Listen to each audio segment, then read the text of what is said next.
Test free, उपचार free, vaccine free और 80 करोड़ लोगों को फ्री में राशन की सुविधा भी उपलब्ध करवाने का कार्य यह भी मोदी जी के नेतृत्व में हुआ है।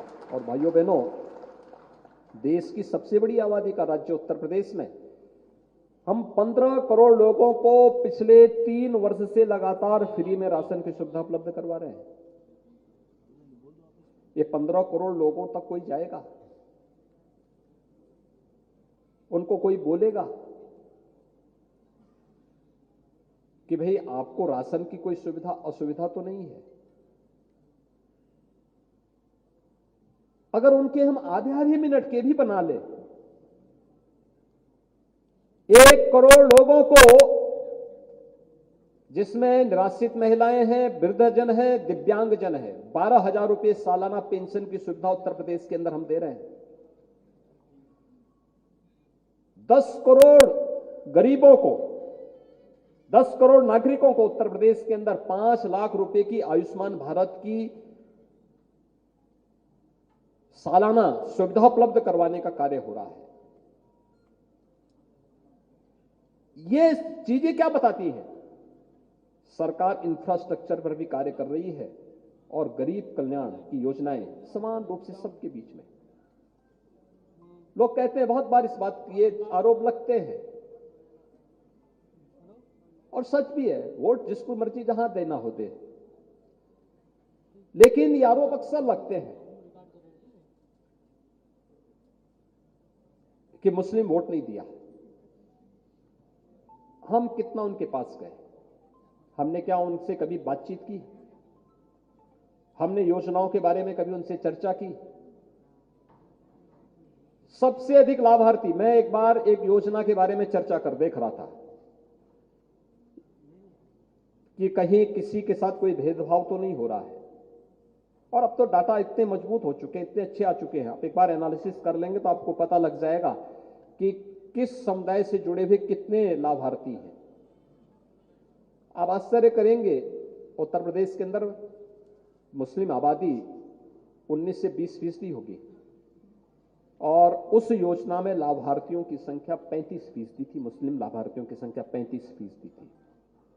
सरकार ने भेदभाव तो नहीं किया किसी के साथ, लेकिन उन पीड़ितों को के साथ संवाद बनाना और फिर उसको सोशल मीडिया के माध्यम से कि वह भी असलियत सामने आनी चाहिए। जो लोग वैश्विक मंच पर भारत को बदनाम करते हैं, भारत के अंदर ह्यूमन राइट की बात करते हैं, उन लोगों की आंखों को खोलने वाला होना चाहिए कि नहीं, यहां पर बिना भेदभाव की योजनाओं का लाभ दिया जाता है और यहां पर तुष्टीकरण नहीं होता है। यहां पर तो हर नागरिक के सशक्तिकरण के लिए कार्य होता है और सशक्तिकरण का यह अभियान भारत का अभियान है, क्योंकि हमें भारत को तुष्टीकरण के राह पर ले जाकर के किसी विभाजन की त्रासदी से गुजारना नहीं है। भारत को सशक्तिकरण के मार्ग पर ले जाकर के एक सशक्त और समर्थ भारत के निर्माण का मार्ग प्रशस्त करना है और यही प्रधानमंत्री मोदी जी का मार्ग है। यही मोदी जी का मार्ग है। यह सशक्तिकरण का मार्ग ही जो भारत को समर्थ बना सके, सशक्त बना सके। और इसीलिए यही कारण है, आज से 9 वर्ष पहले भारत के अंदर पूर्वोत्तर के राज्यों में नहीं घुस सकते थे। आज नागालैंड में भारतीय जनता पार्टी की समर्थक सरकार है, मेघालय में भारतीय जनता पार्टी की समर्थक सरकार है, अरुणाचल में भारतीय जनता पार्टी की सरकार है, मणिपुर में भारतीय जनता पार्टी की सरकार है, असम में भारतीय जनता पार्टी की सरकार है, त्रिपुरा में भारतीय जनता पार्टी की सरकार है। भाइयों बहनों, ये चीजें दिखाती हैं जनता के मन में एक विश्वास पैदा हुआ है। हर केंद्रीय मंत्री हर 15 दिन में वहां जाकर के 3 दिन वहां कैंप करता है, गांवों में जाता है। वहां का प्रशासन जाए ना जाए, लेकिन केंद्रीय मंत्री वहां जाकर के प्रधानमंत्री मोदी जी को रिपोर्ट करता है कि नहीं, ये कार्य हो रहे हैं और इन कार्यक्रमों को इस रूप में आगे बढ़ाया जा रहा है। लोगों के मन में एक विश्वास पैदा हुआ है। पूर्वोत्तर का ये संवाद आज वहां को पूरी तरह अलगाववाद से मुक्त कर चुका है। जम्मू और कश्मीर आपके सामने है। अभी G20 का समिट जम्मू कश्मीर में हुआ। दुनिया के 20 देशों के प्रतिनिधि 9 मित्र देशों के प्रतिनिधि और अन्य 7 देशों के लोगों ने भी उसमें भागीदारी की। और मान कर सकते हैं 200 विदेशी डेलीगेट्स आए हों, पूरे कश्मीर के अंदर घूम करके आ गए हों, 3 दिन का समिट भी संपन्न हो जाए। ये आज का कश्मीर है। कश्मीर विकास की राह पर आगे बढ़ चुका है। कश्मीर में अब पाक अधिकृत कश्मीर से आवाज उठ रही है कि हमें भी अब इस पाकिस्तान से मुक्ति दो, भारत के अंदर फिर से वापस लागने का कार्य करो। वे मांग वहां पे उठने लग गई है। आपने देखा होगा पाकिस्तान के अंदर की क्या स्थिति है। 5 किलो गेहूं के लिए छीना झपटी हो रही है। यानी दुनिया को आतंकवाद की भट्टी में झोंकने वाला आज एक एक रोटी के लिए तरस रहा है। और भारत समृद्धि की एक नई नई राह चढ़ रहा है। भारत का सबसे जो उपजाऊ लैंड था वो अब पाकिस्तान की ओर गया, लेकिन वो संभाल नहीं पाया। उसको अपने आप में विश्वास नहीं था। परिणाम क्या है? भारत की अर्थव्यवस्था 9 वर्ष में 10 से घट करके दुनिया की 5वीं बड़ी अर्थव्यवस्था भारत बना है। और पाकिस्तान दरिद्रता की नई नई सीढ़ी चढ़ता हुआ आगे बढ़ रहा है। यही अंतर है।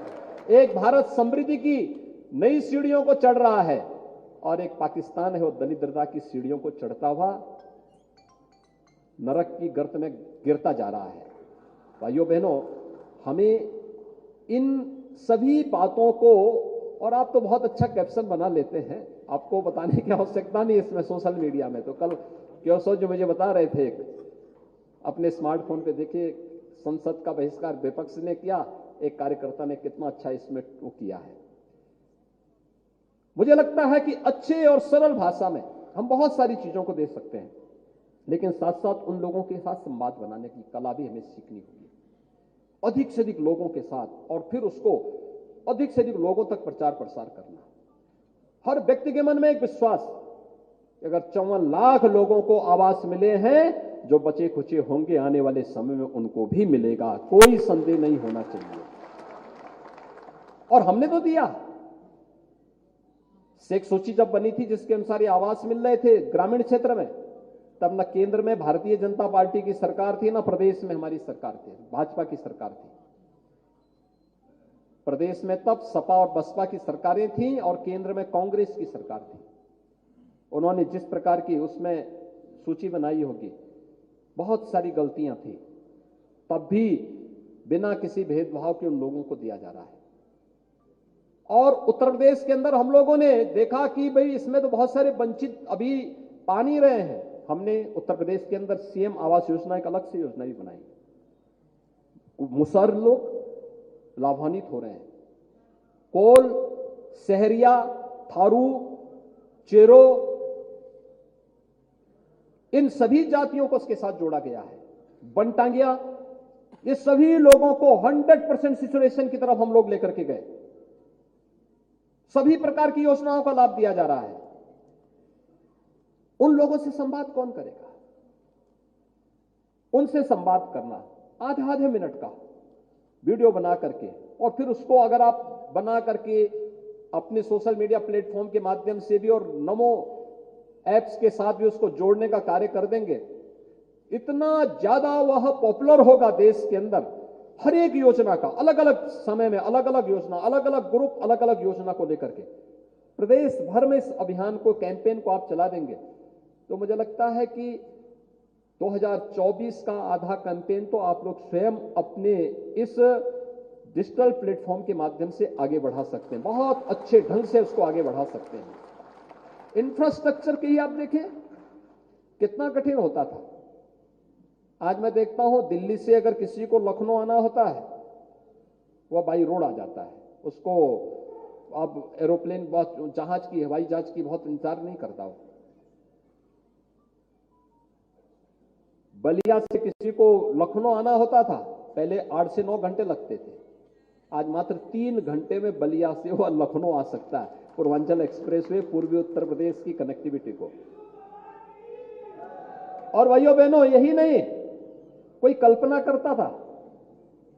देखिए, आज से लगभग 2000 वर्ष पहले, जो भारत का स्वर्ण युग कहा जाता है, चंद्रगुप्त मौर्य और अशोक के समय भारत के अंदर कनेक्टिविटी के 2 पथ बनाए गए थे, एक उत्तर पथ, एक दक्षिण पथ। इतिहास को अगर आप देखेंगे, आपको ये सब जानकारी उसमें मिलेगी। उत्तर पथ पाटलिपुत्र, तक्षशिला से लेकर के, और पाटलिपुत्र नालंदा से लेकर के तक्षशिला तक था, क्योंकि आचार्य चाणक्य को तक्षशिला से पाटलिपुत्र आने में समय न लगे। दूसरा, सामरिक दृष्टि से भी हर समय उनकी अपनी तैयारी रह सके, इस दृष्टि से उन्होंने 2 पथ बनाए थे, क्योंकि उस समय भारत का साम्राज्य बहुत विस्तृत था, बहुत विस्तृत था। और उस समय इस प्रकार की स्थिति उन्होंने तैयार की थी। कहते हैं आचार्य चाणक्य को तक्षशिला से पाटलिपुत्र, पटना, आज के पटना पहुंचने में 4 दिन लगते थे उस समय, आज से 2000 वर्ष पहले। और आज आप दिल्ली से, आज के दिन पर आप दिल्ली से चलेंगे